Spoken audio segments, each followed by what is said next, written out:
sun is a fairy. Oh, let's meet the sun again. I like sun.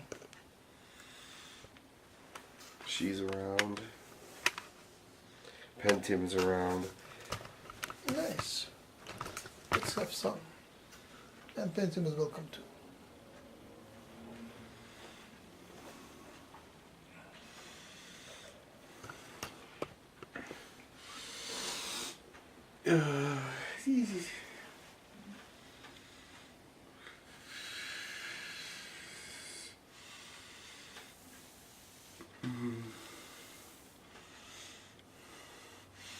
Oh.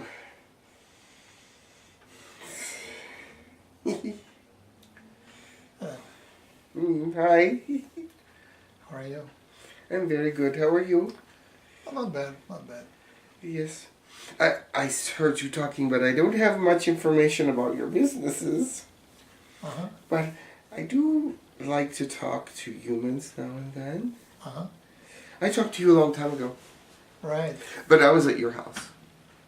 Uh-huh. So it was very interesting that I'm now at this house. Well, it's warm out, so we can travel a little faster. Really? Yeah. When it's Well, warm? we don't. The cold is fine. The cold is fine. We don't. It's not that bad, but it's easier without snow and all that stuff. You know, all those things. You can't do it with as fast. So, how was that time? Is the time in your space going as well as similar as in our space, or your time is different? Our time is about your time. We were created for your time. Ah. So, yes, our time is all about your time, and your time is rough. This is a rough time for humanity. It's a rough time for the Earth. The Earth is having a lot of adjustments because the last 50 years has been very hard on the Earth. In very many ways. In the air, and in the ground, and in the water. All those things. And animals and plants and trees and bushes have to adapt. And it's not always easy because they have a slower metabolism. Some of them do. Like trees have a slower metabolism, so they don't adapt as quickly. Uh-huh.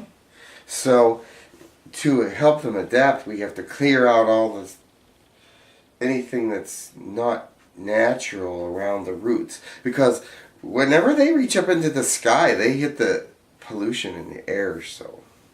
And they can breathe what's in the air too, so you know that.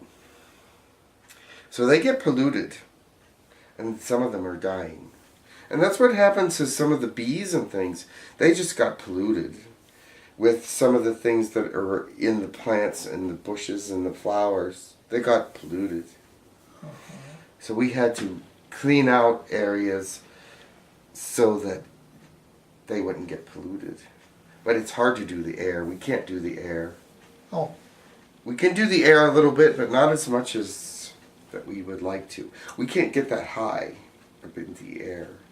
If the pollution comes down, we can get rid of it. But if it's way up in the high in the air, we can't get rid of it. So there is billions of trees, and there is not that many of you. So how can you clean that much? We're fast. But only certain things need to be cleaned. So you don't have to clean everything, only the stuff that's not good. And sometimes there's areas in the world where things are very good, but there are areas in the world where things are very bad. So I guess India and China are your most concerned, Mexico. yes. Well, why do you think that up in Russia where they had that big meltdown thing? Why do you think the animals are doing so well? Why do you think there's still insects and stuff? It only affects humans, pretty much. Because we've helped them adapt so fast. We've helped them because we've cleaned out some of that stuff that really affects animals and plants and things. Well, some plants still can't grow there. But we have helped a lot up there. Even though there's a lot of radiation, the animals are still fine, and they are not coming down with cancerous things. If you would study that, you would understand that. But yes, we help as much as we can. That's why more trees have not died. We could not help some. Some were polluted by the air with a mass pollution in the air, higher in the air.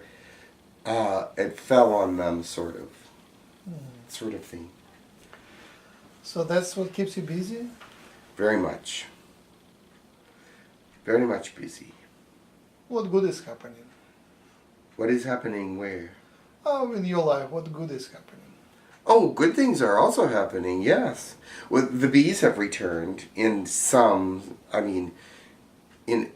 we've moved some bees around so that it's better now.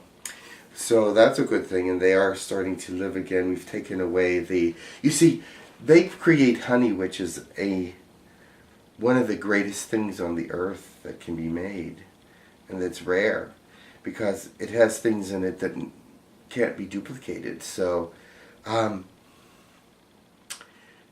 bees are very important. So we were working with the bees for a long time.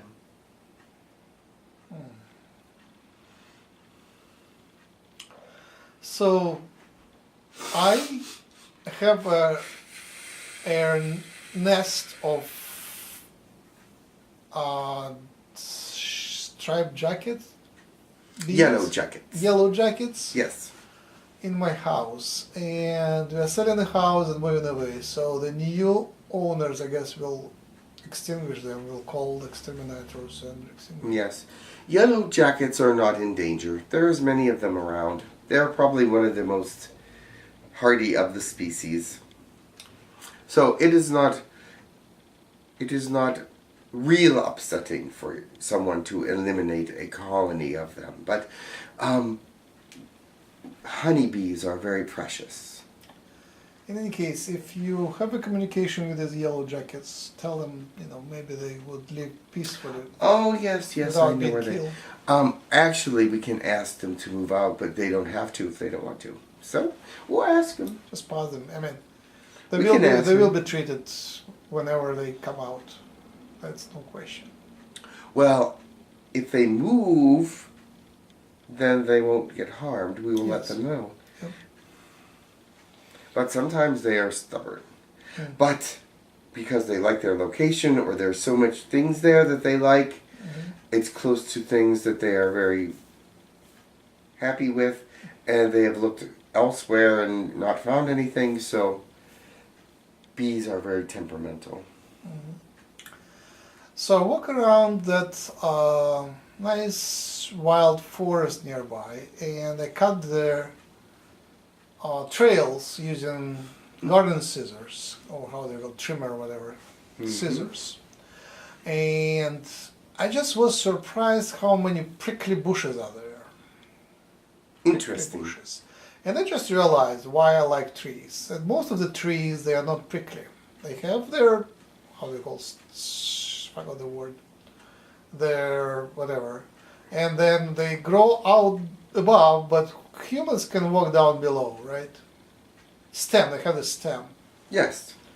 And Yes. and the bushes are just the other way around. They're prickly and right on the way of humans. Yes. They are nature's way of protecting things. In Russia, we don't. In the Russia, You see, we live around the briars and the bushes, so people don't inhabit our areas. So we put bushes and briars around us. Why not? We can go through them easily, and other people are like, "Ooh, briars and bushes. We don't." How do you go through the briars and bushes? We're just used to it. Once you get used to them, they don't hurt you. Your skin is. We're made for Earth. You don't go through. You just go around. No, we go through them. Oh, They just don't bother us. Oh, it's a mental thing. If you say a bush is not going, it's like walking on your hot coals or whatever. If you say that it's not going to bother you, if it's mind over matter, just go right through.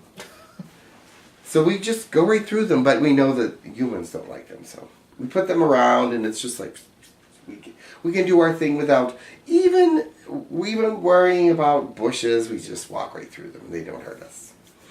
all right. Making the trails, would it be good for nature or bad for nature? Because humans will look around, and these will be nice humans who like. Well, the to- places that you're making trails has no bearing on us, or no bearing on anything.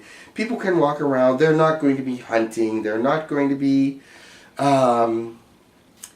doing anything destructive. So it doesn't matter. We'd stop you if it's an area that we wanted to stop you. You would run into something that you couldn't go any farther. Uh-huh. So, yeah. Yeah, but the area you're doing in is non-vital.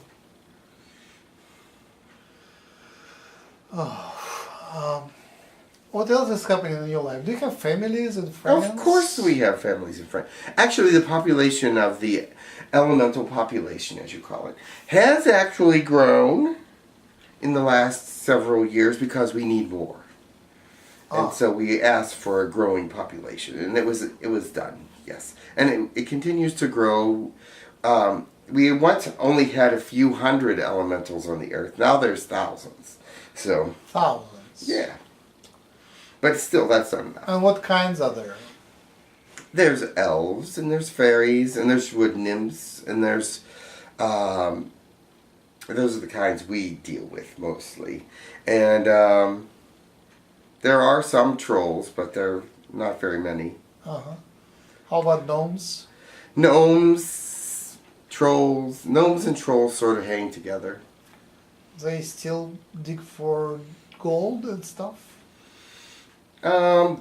They're the alchemists of the elementals. They try to make gold. They try to bring gold. They try to find gold. But they have other things that they do as well. Trolls and gnomes and things are protective of the larger animals. Ah. So. And what's the difference between elves and fairies? Fairies can fly. All right.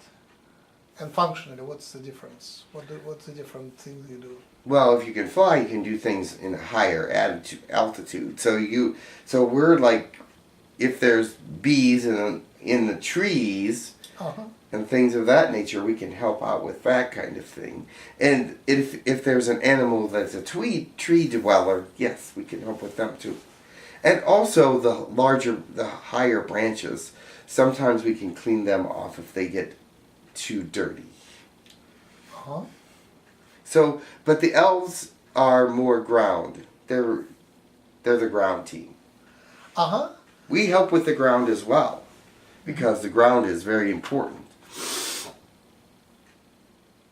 But we also help with the higher things. If someone points out something that's in a higher realm than just like 3 feet off the ground, then we can work on that.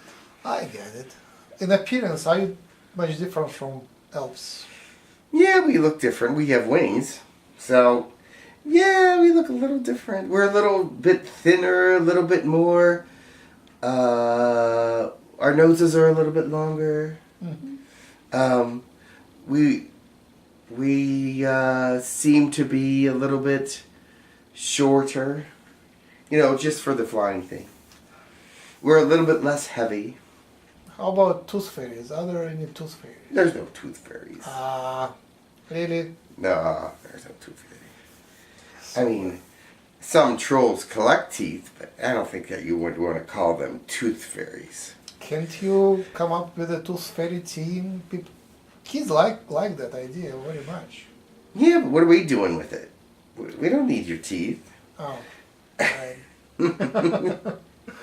But it is something like, Yeah, we can make a collection, I guess, but I'm not sure.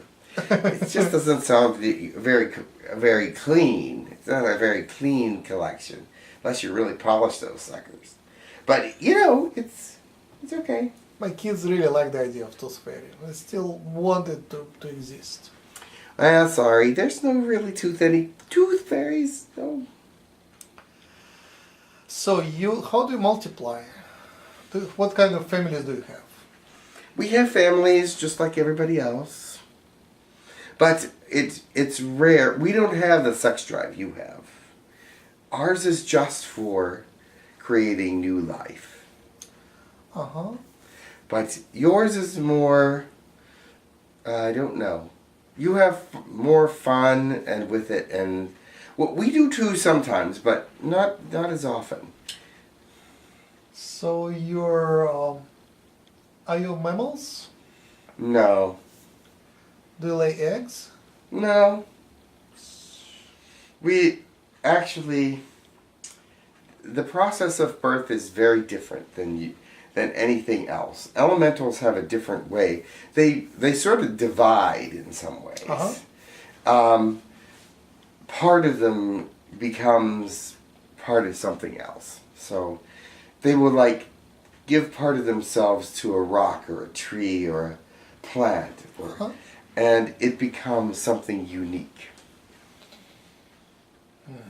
But yes, there is sexuality. So you have two sexes? Yes. And then there are children? Yes. But we can create in other ways. And your children have the genetic material of father and mother? I don't understand the question. Would it have to? Wouldn't it have to? Not necessarily. If you divide, you can, do other ways. Well, we can give some of ourselves to something else and make it into something else. And the children, you teach your children, and the children get experience? Oh my, yes.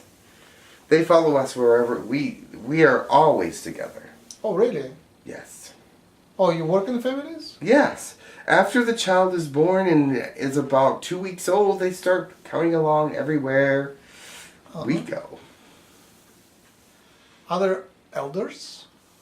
Yes, we do have elders. Do you have hierarchical society? Not really what's that word? But anyway, we do have elders that are leaders. And that would be the only other category of existence, I guess. Interesting. Because everybody else is equal. How much do you cooperate with elves?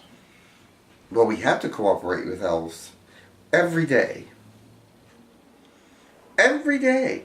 We have to talk to elves and be with elves, and because they are so helpful. We've learned to get along very well and use each other's talents for the betterment of the earth. In our movies, elves are fighters. Are they fighting at all? Only if they have to. And fairies? Only if they have to. I see. I mean, what do we have to fight? There's very little to fight, except every now and then a troll. Oh. So you fight trolls? Well, if they get too belligerent, we just slap them upside the head a little bit and they calm down. See? How much do you communicate with humans? More now than I ever have. I mean, in the last 6 months, I've communicated with about 5 or 6 humans, so I've learned quite a bit. Was it through channeling or else somehow else? Both channeling and going into them and listening to their thoughts, because I'm one of the unusual ones that I do help with all the different things on the earth and things, but I can also be with humans. And I didn't know that until I met you. But now I've been with other people as well. Nice, nice. And that's where I picked up more of my vocabulary. Because I've been with children. I like children a lot. And they say things like stuff and, words that we would never use. Like the word cool. We would say that about the weather. The weather is cool. But they call each other cool. And they call things cool. And we've learned that means that it's good. Or acceptable. And other words that I'm learning is, like stuff. I never knew what stuff meant. It can mean many things. So it's an interesting language you have. Very colorful. very happy in times. I try to stay away from unhappy children, though. So, do they see you? Yes, some of them do. How do you appear to them? I am their invisible friend. But how do they see you? They see me as human-looking. They cannot. I always keep my wings in the back, so they really can't see those unless I turn around. But I try to look as human as possible, so not to frighten them. But I look like a very, very small human. What kind of clothes do you wear? I wear children. I wear a little bit of this and that.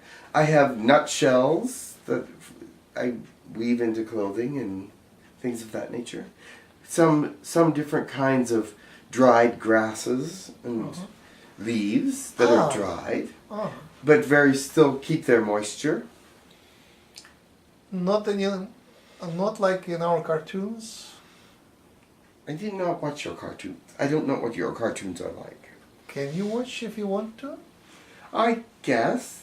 Television has never really interested me very much. It seems very trite. I guess at least what children watch. If you continue speaking to children, it would be nice to see how they imagine fairies, and then you would be able to relate to that somehow. Because our fairies in cartoons are very beautiful, and they have a certain character. I wonder if the character would correspond to your character. Well, we're beautiful in our own way, but I'm not sure that humans would find us beautiful.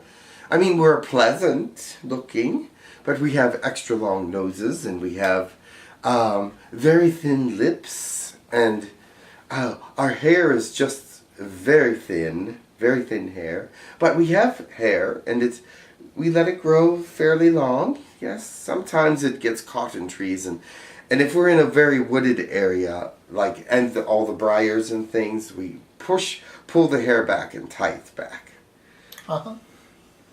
So in our cartoons and movies, the fairies are either girls or teenage age or little older young ladies, and they wear either human dresses or leaves and grass dresses, but they're always very humanized and very beautiful and very playful. I guess our style hasn't really changed much. It depends on your talent on making clothes. Some people's clothes look like they were homemade, and some people's clothes look like they were tailored. Just like people that you might see walking around with tailored clothes. But it doesn't really matter. We do not judge people by how they look clothing-wise, or facial-wise, or body-wise. We judge them on their work.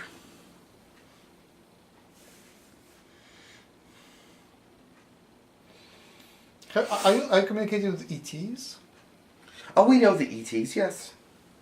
They help us, we help them sometimes. It's rare, but we do help each other. If you have to choose who to partner with, would you choose Yahyel, Pleiadians, or Zetas? Definitely not Zetas. Probably Yahyel. And we like the Lyrans and the Pleiadians sometimes, depending on what their needs are. But Yahyel seem to be most Earth interested. The others seem to be more human interested. But Yahyel also is Earth interested, in which we are, of course. So they like to be helpful on the Earth in a way that's different than the others. Yes, there you go. So I'm moving to Chicago, and it is north center town of Chicago. Yes. Is there any energy vortex which you would recommend me to visit and meditate? I would have to check with others. But the energy vortexes around here are obvious. So the ones in Chicago, we'll have to check for you.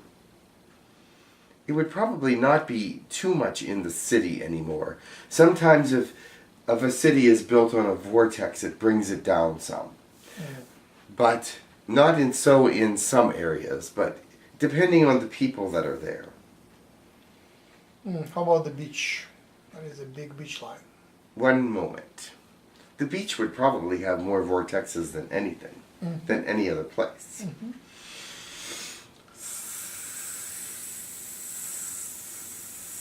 There is a vortex, yes. What's the name of the place?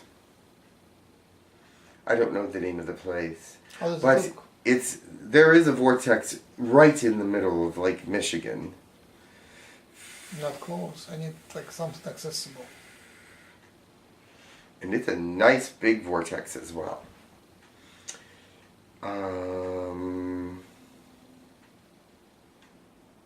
Danita?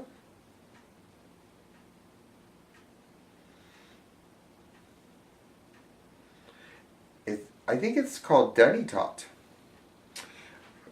That's what our people call it. It's near the shore. It's 100 yards within the shoreline. Usually, the shoreline changes a little here and there, but it is about 100 yards within the shoreline. They call it Danitot spot, and it is about as big as this room. I've been there a few days ago, and I was in the dog park. Mm-hmm. I think it was Montrose Beach, but I'm not sure. Can you see if I was at that place or not? Did you feel it? It's pretty strong. You would know. I don't know.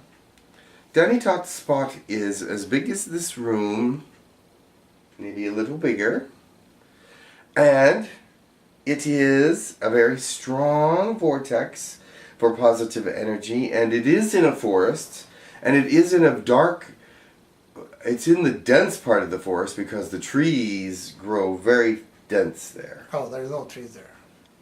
No, this has some dense trees. Alright, that's not Chicago. It's not Chicago. No. They don't have trees around their shore at all?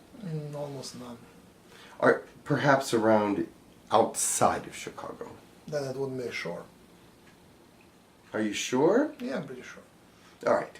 Well, I'm thinking of somewhere, it's called Danitot Spot. Alright, thank you. I will have someone lead you to it if they can. Alright, thanks. If it is actually in Chicago, maybe I'm thinking of somewhere else. But I know it is in dense trees. Okay. Because the trees love it and they're growing very well there. Within the area and outside of the area as well.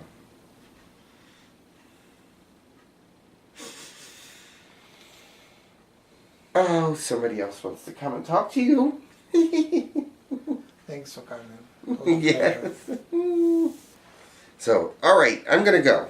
I will give you a poem which I just composed. It's Yes. a short one. Good. It's 3 lines. It was in Russian, but I will translate hopefully.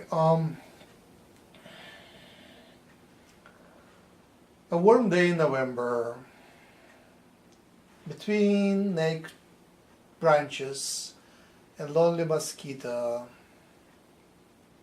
So, brother, you too cannot wait. I like that. Mosquitoes are my friends. Actually, I think mosquitoes are beautiful. They're just beautiful creatures if you look at them. I think they're very, very beautiful. And like dragonflies as well. I like those too. Some mosquitoes are just beautiful. They have their long snout and everything. Yes, they're beautiful.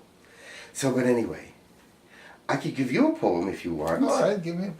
Let me see if I can translate it into your language. Stems long and green, stretching out and carrying the heavy weight of blossom and countering the heavy weight of wind and finding that in the breeze they are but an energy to be dealt with, and from the root they are grounded and happy. But then, sometimes in winter, they lose it all and find themselves a child again, waiting to push up through the earth one more time. Nice, thank you. Do you like that? Yes, wonderful. Yes. One more time. Yes. Yes. I will let you go now. I hope I interpreted that right. Sounds well. Good day. Nice seeing you again. Good day. How are you? Good nature to you. Huh. Oh, good nature to you too. Something I just made up.